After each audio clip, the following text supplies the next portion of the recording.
My name is Kelsey Monroe. I am 30 years old, and if you had asked me a year ago what love looked like, I would have said it was sacrifice. I thought being the good daughter meant giving until I was empty, holding my family together no matter how much it cost me. I thought saving them would mean they'd finally see me, finally love me as much as they loved my brother. But what I learned instead is that sometimes the people you bleed for will smile as they watch you collapse. 6 months ago, I was sleeping in my car after a 12-hour shift at the hospital. I didn't want to burden friends anymore, not after my ex had kicked me out. I was tired, lonely, but still clinging to scraps of hope. That was when the call came. It was my mother sobbing so hard I could barely understand her words. "Kelsey, we're going to lose the house. Your father made some bad investments. We're $280,000 in debt. The house. The home that had been my anchor my entire life. The porch where I blew out the candles on my 5th birthday. The stairs I used to sneak down on Christmas mornings. Losing it felt like losing a piece of myself." My first question was the one that burned my throat. "What happened to Grandpa's inheritance?" "Oh, sweetie," my mom sniffled. "We used it to help your brother start his business. You know how hard it's been on him. Evan. The golden child. The one who crashed every car, ruined every job, cheated on every girlfriend, but somehow is always the one they protected." Even then, a part of me knew I was being asked to fix his mess again. But another part, the daughter who still wanted to believe her parents saw her, couldn't bear the thought of our home being auctioned off. So I drained my savings. I maxed out my credit cards. I even took out a personal loan. When I walked into the bank with a manila folder full of cashier's checks, their shock was almost theatrical. My father went silent. My mother dropped to her knees and whispered, "You're an angel." They hugged me tighter than they had in years. They made me dinner that night. They even posted about it on Facebook, calling me their hero. And me, I was just happy to be noticed. That's the part that hurts the most when I look back. I wasn't just robbed of money, I was robbed of the illusion that maybe, just maybe, I finally mattered to them as much as Evan did. But the illusion didn't last, because 1 week later, when I pulled into the driveway after another long shift, everything was gone. The curtains, the flower beds my mother used to fuss over, even the furniture inside. The house had been gutted. And on the floor where my childhood used to live was a white envelope with my name scrawled across it. "Thanks for fixing our credit, loser. We moved to Florida with your brother. Don't call." No signature, no remorse, just those words. I sank onto the floor, the letter trembling in my hands, then stumbled out onto the lawn like a ghost. Neighbors waved cheerfully as if everything was normal. I wanted to scream, to set something on fire, to collapse right there in the grass. But instead I smiled. Because what my parents didn't know was that when I paid off the house, I had quietly transferred the deed into my own name. Every document signed, notarized, and filed. The sale they had tried to pull off wasn't valid. In 24 hours they were about to learn what it means to betray the wrong daughter. I didn't cry that night. I didn't beg. I just sat on the porch watching the sunset bleed across the sky while their cruel letter crumpled in my fist. They thought they had used me like a checkbook and tossed me aside like junk mail. But while they were busy scheming, I was paying attention. For the first time in my life, I had stopped trusting their words and started reading the fine print. The next morning I walked into the title office in a black hoodie and sunglasses. The clerk slid the manila folder across the counter with a polite smile. "Everything's official. The sale your parents attempted is void. The property is still legally yours." I nodded calmly, though inside I was on fire. The buyers had already wired the money into my parents' account. But the title was never theirs to sell, which meant they had just committed fraud, a felony.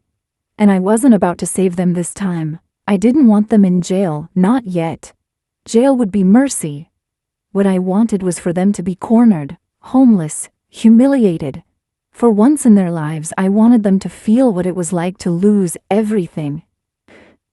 When I left the title office that morning, I carried the folder like it was a weapon. In a way it was. Proof. Power. For the first time in my life, the balance had shifted.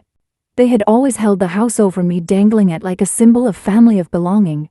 Now it was mine, and they didn't even know it. I went to work that night with an odd calm.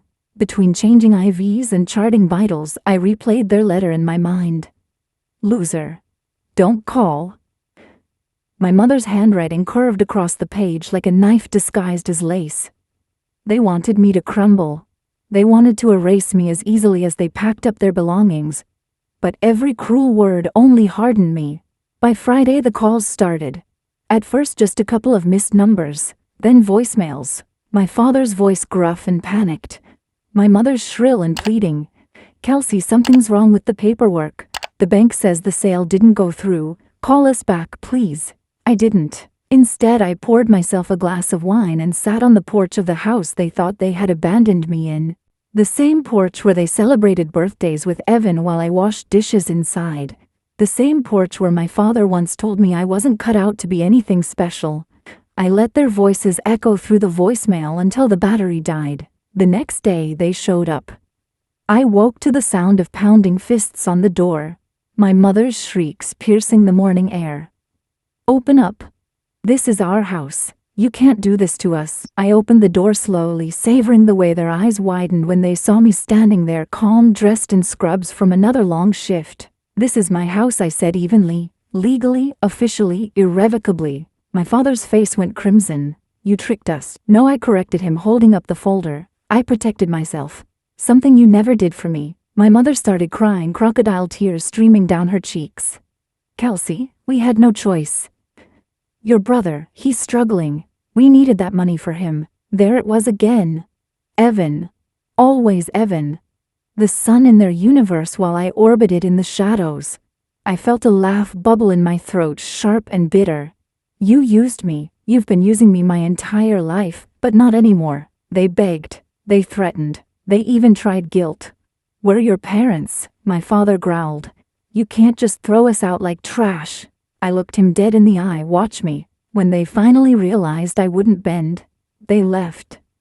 My mother's sobs echoed down the driveway. My father's curses spilling into the morning air. For the first time, I wasn't the one crying. I wasn't the one begging. I was the one holding the power, and it felt like oxygen filling my lungs. Word spread fast in our town. Neighbors whispered about how the Monroes had tried to sell a house they didn't own. Evan's so-called business folded within weeks, the money from the fake sale frozen in the fraud investigation. My parents' move to Florida turned into a cramped motel room 3 towns over, their reputation shredded. I should have felt guilt. I should have felt pity. But what I felt was release. For once, I wasn't the expendable daughter, the afterthought. I was the storm they never saw coming. But late at night when the house creaked and the silence pressed in, I still felt the weight of it. Not guilt for what I had done, no, they had earned every ounce of consequence. It was the weight of grief of finally admitting to myself that the parents I had longed for all my life were never really mine. I had saved the house, but I couldn't save the family that lived in it. The next morning I found another envelope on the porch. This one was thinner, shaking in the breeze. Inside was a single note in my father's scrawl. We'll never forgive you for this. You've destroyed us. I laughed, out loud. For the first time, their words couldn't hurt me. They were nothing but empty echoes of people who had already destroyed themselves. The day after I found my father's note, the investigator called. His voice was polite but clipped, the way people sound when they've already seen too much ugliness in a week. He explained that because the title was never transferred, the buyer's money had moved into my parents' account, under false pretenses. Bank holds, civil exposure, possible criminal charges. He asked if I intended to press forward. I pictured my mother's handwriting, the practiced loops and curls over the word loser. I pictured the years of being the spare daughter, the dependable one they counted on, but never counted as equal. Yes, I said softly. I intend to tell the truth. Truth doesn't feel like victory at first. It feels like a clean wound, throbbing and bright. I went for a run to outrun the ache. The neighborhood was waking up, sprinklers, hissing dogs, barking a child, wobbling down the sidewalk on a pink bike. Normal life kept happening, while mine hung in the balance of depositions, and frozen accounts, and voices, from a past I was finally refusing to obey. By the time I reached the end of the block, Sweat and tears were indistinguishable. I was grieving the dream of a family that never existed, and I let myself grieve it fully for the first time. The investigator arranged a meeting for statements. Neutral location, a conference room at the title company with a too-cold AC and a view of the parking lot.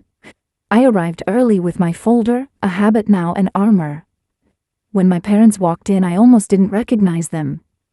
My mother's hair was pulled back in a harsh knot, her lips pressed thin to keep from trembling. My father's bravado had shrunk into something smaller, like a jacket he couldn't wear anymore. The only thing that hadn't changed was the way they avoided my eyes at first, as if looking straight at me would make the ground crack open. The investigator asked routine questions: dates, signatures, who gave permission, who didn't. I answered simply, plainly. I told him I paid off the debt, then secured the deed in my name, because I had finally learned that love without boundaries is just self-erasure. My mother shifted in her chair. My father muttered that families take care of each other. Families don't write loser and disappear, I replied. The room went so quiet I could hear the ticking of the wall clock. When the statements ended, the investigator slid me a card and thanked me. My parents stayed seated, brittle and unmoving. The conference room cleared until it was just the three of us and the hum of the AC. I waited. I had spent a lifetime filling the silence for them.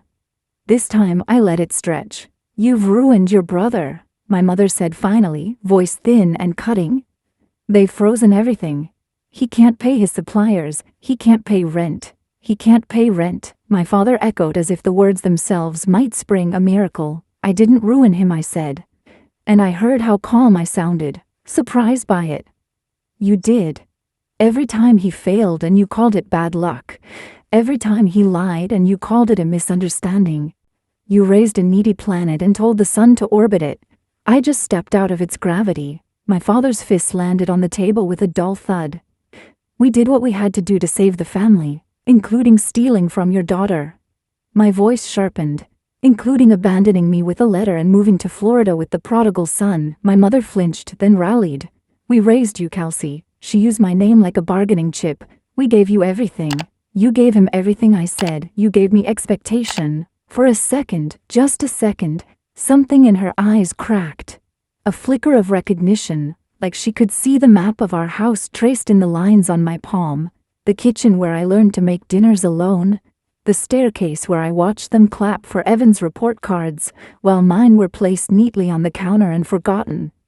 But then the flicker died. "We're your parents," she said as if the word itself was absolution. "You were," I answered, "until you chose money over me, until you chose him over the truth." They left together, stiff and indignant. I sat there until the AC finally made me shiver. Then I walked outside into a summer heat that felt almost merciful. The buyers, an older couple from out of town, asked to meet a week later. I was braced for anger, for blame. Instead, they brought lemonade in mason jars and apologized for the inconvenience. For the inconvenience. Their kindness undid me more than any cruelty could have. I explained everything, showed them the cleared title, returned their deposit from a trust account Ryan had helped me set up, while the bank and police untangled the rest. "We never meant for any of this," the wife said, patting my hand. "You shouldn't have had to fix your parents' mistakes." On the drive home, I pulled over by the old playground where Evan and I used to fight over the tire swing. We were feral and sunburned and briefly equal there long before expectations sorted us into roles. I sat on a bench and let the late afternoon heat settle into my bones. The rage that had once fueled me was cooling into something steadier, a boundary shaped like a gate I finally had the key to. That night, the motel number flashed on my phone again and again until I turned it face down. I lit a candle, made tea, and opened the box of family photos I had been avoiding. The pictures told a different history than the one my parents had narrated. There I was, at 8, missing a front tooth, hugging the family dog, while my brother in the background held a trophy, and my parents' faces were turned toward him, not me. There I was at 15, holding a certificate I'd earned, while my mother straightened Evan's tie for a banquet. In photo after photo, I was in the frame, but not in the focus. The ache was real, but so was the proof I had been here all along, visible to anyone willing to look. I didn't sleep much. At dawn the phone rang again and this time I answered. My father's voice was hoarse. My mother's sobs threaded through the speaker in the background. "They're talking jail time," he said. "No hello. No how are you. Just naked desperation. Can you fix this?" "I already fixed what was mine to fix," I said. It surprised me how steady my breath sounded. "I saved the house. I saved myself. You'd let your parents go to prison." He sounded outraged, but beneath it was fear, the kind that comes when consequences finally arrive. "I'd let the truth do what it does," I said. Then before I could falter I added, "But I'll meet you. One last time. At the house. Tomorrow at noon." I hung up and stared at the ceiling until the shadows turned into morning. I didn't know exactly what I would say. I only knew that the girl who once begged for their approval was gone. In her place was a woman ready to deliver the only thing that could ever set her free, a boundary they could not cross. The next day I arrived at the house early, my house. I brewed coffee and sat at the kitchen table where my mother once braided my hair before school, where my father once scolded me for not being more like Evan. The walls held memories, but they no longer held me hostage. I had scrubbed, painted, and reclaimed every corner. At noon sharp their car pulled into the driveway. It wasn't the sleek SUV they used to boast about. It was a rusted sedan borrowed or bought in desperation. When they stepped out I noticed how much they had aged in just a few weeks. My father's shoulders sagged beneath the summer sun. My mother clutched her purse like it might shield her from consequence. They didn't knock this time. They walked straight in as if the house still belonged to them. My father's voice was low but urgent. "Kelsey, we need to talk sense." "The police," I cut him off. "The police are doing their job. Something you should have done for your own family." My mother started to cry immediately, great racking sobs that once would have softened me. "We're scared. We're your parents. We made mistakes, but prison, we can't survive that." Her words washed over me, familiar as lullabies that never soothed me. I stood slowly, meeting their eyes. "You didn't make a mistake. You made a choice. You chose him. You chose money. You chose to call me pathetic, to vanish with everything I sacrificed. Now you live with that." My father slammed his fist against the counter, the sound echoing through the kitchen. "We raised you. You owe us." That was the moment the last thread between us snapped. "I owed you nothing the day you wrote me off with that letter," I said, pulling the folded paper from my pocket, the one I had carried like a scar. I laid it on the counter between us. "Thanks for fixing our credit, loser." "Don't call. That's not parenting. That's betrayal." Silence. Only the hum of the refrigerator, the ticking of the clock. My mother's sobs slowed into shallow gasps. My father's hand shook, whether from rage or fear I couldn't tell. I took a deep breath. "Here's the truth. I won't lie for you. I won't cover for you. If you face charges, that's on you. If you lose everything, that's on you. I'll carry my own scars, but I won't carry your sins anymore." My mother whispered, "We'll never forgive you." I smiled sadly. "You never loved me enough to forgive me in the first place." I expected rage. I expected more pleas. But instead, there was only defeat.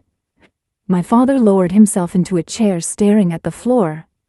My mother sank beside him, clutching his arm. They looked small, like strangers I'd met by accident. Not parents, not family. Just people who had used me until there was nothing left to take. For the first time I felt free. I walked them to the door. My father stopped on the threshold, his eyes narrowing. "You'll regret this." I shook my head. "I regret ever believing you'd choose me." They left without another word, their footsteps dragging down the driveway. I stood in the doorway long after the car disappeared, the summer air thick around me. I had thought confrontation would feel like fire, like an explosion. Instead, it felt like release. The kind of release that comes when you finally put down a weight you never should have been carrying. That night I didn't cry. I didn't drink. I didn't even replay the conversation in my head. I simply sat on the porch with a blanket wrapped around my shoulders, watching the stars blink into the sky. The same porch where I once begged for scraps of affection had become my sanctuary. The silence didn't hurt anymore. It healed. I knew there were battles still ahead, hearings, paperwork, lawyers. But those were just logistics.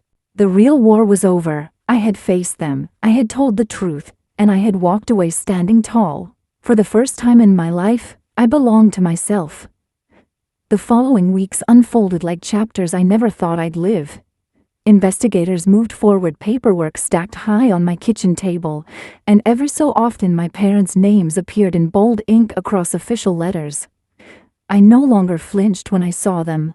Their story was no longer mine to carry. Neighbors whispered, of course. Some pitied me, others pitied them. A few shook their heads, muttering that families should stick together no matter what. But I had finally learned that blood isn't always thicker than betrayal. Sometimes blood is just another chain. And I had broken mine. The house became mine, and more than just title. I painted the living room a bright shade of yellow, sunlight trapped on walls. I planted flowers in the garden my mother once kept, not for her memory, but for mine. I filled the kitchen with music while I cooked, the same kitchen where my father had once told me I wasn't special. I was reclaiming every corner, every scar, every shadow. It wasn't easy. Some nights I woke from dreams where I was still that little girl holding up her report card while her parents clapped for someone else. I'd lie awake with tears sliding down my cheeks, mourning a love I never had. But then, I'd step outside onto the porch, breathe in the night air, and remind myself I survived. That was enough. Evan never called me, not once. I heard through whispers that his business collapsed, that he left town with debts trailing behind him. Maybe he blamed me. Maybe he didn't think of me at all. Either way, I stopped waiting for an apology that would never come. Some stories don't have apologies. Some stories end with silence.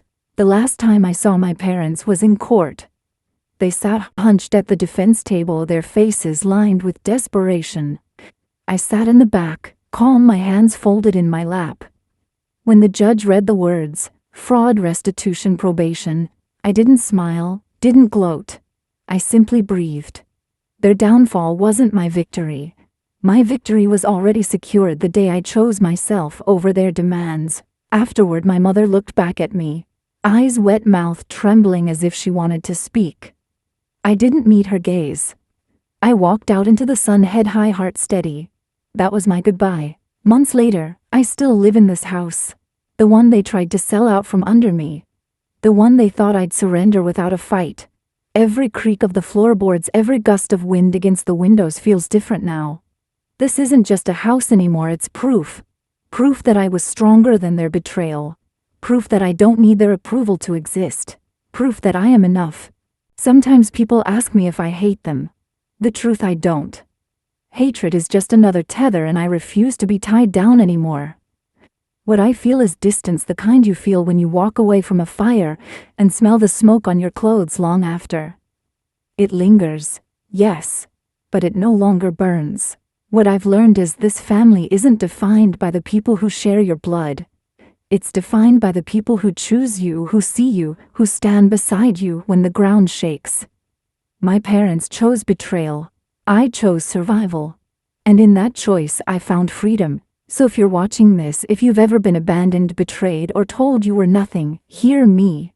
You are not nothing. You are not weak. You are not defined by the people who couldn't love you right.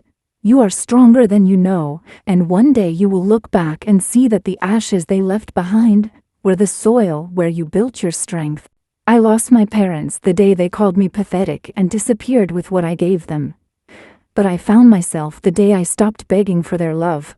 And that, more than anything, is the ending I choose to carry. If my story touched you, please like this video. It helps more people find it. Share it with someone who might need a reminder that they aren't alone. Subscribe if you want to hear more stories of survival, betrayal, and strength. And most of all, leave a comment below. Tell me your truth. Tell me what you've endured, what you've overcome.